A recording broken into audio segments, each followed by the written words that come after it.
முறுக்கு செய்கிறது வந்து ரொம்ப காம்ப்ளிகேட்டடானது, அது வெடிச்சிடும் அப்படிங்கிற பயமே வேணாம். இந்த வீடியோவை ஸ்கிப் பண்ணாமல் பாருங்கள். பிகினர்ஸ் கூட நல்லா எக்ஸ்பர்ட் மாதிரி சூப்பராக பண்ணலாம். அதுக்கு இந்த வீடியோவை ஸ்கிப் பண்ணாமல் பார்க்கணும். நான் 2 கப்பு அரிசி மாவு எடுத்திருக்கேன். கடையில் விற்கிற அரிசி மாவாக இருந்தாலும் சரி, வீட்லேயே நீங்கள் அரைச்ச அரிசி மாவு இருந்தாலும் சரி. இதுக்கு 1/4 கப்பு உளுந்தம்பொடி. உளுந்த நல்லா வறுக்கணும். கொஞ்சம் நல்லா செவக்க வறுத்து மிக்சி ஜாரில் 2-3 தரம் ஜலிக்கணும். அதாவது மிக்சி ஜாரில் பொடி பண்ணிவிட்டு 2-3 தரம் ஜலிக்கணும். ஜலிச்சுட்டு இந்த மாதிரி சேர்த்துக்கணும். இதுக்கு வந்து நெய் 1 ஸ்பூன் சேர்க்குறேன். வெண்ணெய் இருந்தாலும் நீங்கள் வந்து உருக்கி சேர்த்துக்கோங்க. 1 ஸ்பூன் ஜீரகம், 1 ஸ்பூன் வந்து எள்ளு, 1/4 ஸ்பூன் பெருங்காயம், உப்பு ருசிக்கேற்ப இது சேர்த்துட்டு அந்த நெய்யில் இந்த மாவு எல்லாமே கோட்டாகிற அளவுக்கு பிசைஞ்சுக்கோங்க. அது மட்டும் இல்லாமல் எனக்கு வந்து இந்த உளுந்தம்பொடியை வறுத்து பொடி பண்ணுறதெல்லாம் எனக்கு தெரியாது, அதெல்லாம் ரிஸ்க்கு அப்படிங்கிறவங்க எல்லா சூப்பர் மார்க்கெட்லேயும் வறுத்து அரைச்சா உளுந்தம்பொடி விற்கிது இந்த முறுக்குக்குன்னே. அதை போய் கேட்டு நீங்கள் வாங்கிக்கோங்க. அப்படி கிடைக்காதவங்க, உங்களுக்கு இந்த மாதிரி உளுத்தம்பொடி வேணும் அப்படிங்கிறவங்க என்னுடைய கமெண்ட் பாக்ஸில் தெரிவிச்சுக்கோங்க. தண்ணி தேவைக்கேற்ப சேர்த்து இந்த மாதிரி சாஃப்டாக பிசைஞ்சுக்கோங்க. நான் இந்த 3 கண் இருக்கிற இந்த முறுக்கு அச்சில் தான் நான் வந்து முறுக்கு பண்ண போகிறேன். இது ரொம்ப ரொம்ப முறுக்கு பண்ணுறது ரொம்ப ரொம்ப ஈஸி. பிகினர்ஸ் கூட நல்லா இந்த வீடியோ பார்த்துட்டு எக்ஸ்பர்ட் மாதிரி நல்லா செய்யலாம். ரொம்ப நல்லா கிறிஸ்பியாக இருக்கும், டேஸ்ட்டும் சூப்பராக இருக்கும். இப்போ இந்த முறுக்கு பிழுதில் எண்ணெய் எல்லாத்தையும் தடவிட்டேன். மாவு வந்து 1/4 அளவுக்கு இதில் நிரப்பிக்கோங்க. வழியாக இந்த மாவை போட்டு அந்த அச்சில் போட்டு அப்படி பிழிஞ்சிடாதீங்க. இந்த 1/4 அளவு இருக்கணும். இந்த அளவுக்கு இருக்கணும். அப்போ தான் ஈஸியாக டக்குன்னு பிழிஞ்சு எடுத்துடலாம்.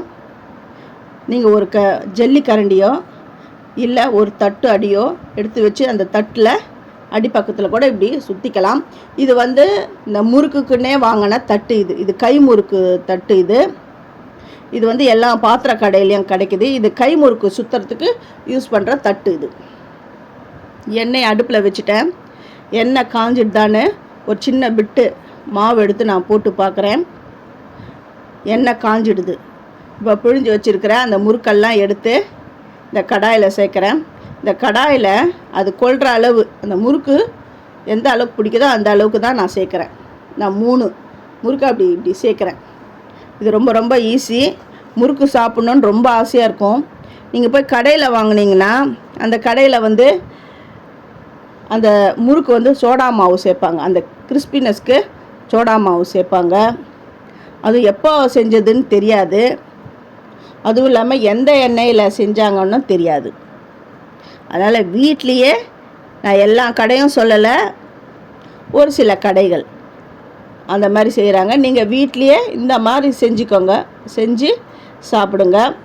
பயம் இல்லாமல் இதில் அதாவது இது வந்து ரொம்ப நாள் இருக்குது, ஏதோ கெமிக்கல் சேர்த்துருப்பாங்களா அப்படின்ற பயம் இல்லாமல் சாப்பிட்லாம். குழந்தைங்களுக்கும் கொடுக்கலாம்.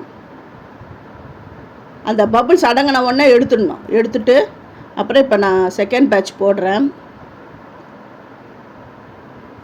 நல்ல குயிக்காக நல்ல க்ளீனாக நம்ம கைப்பட முறுக்கு இப்படி செய்யுங்க.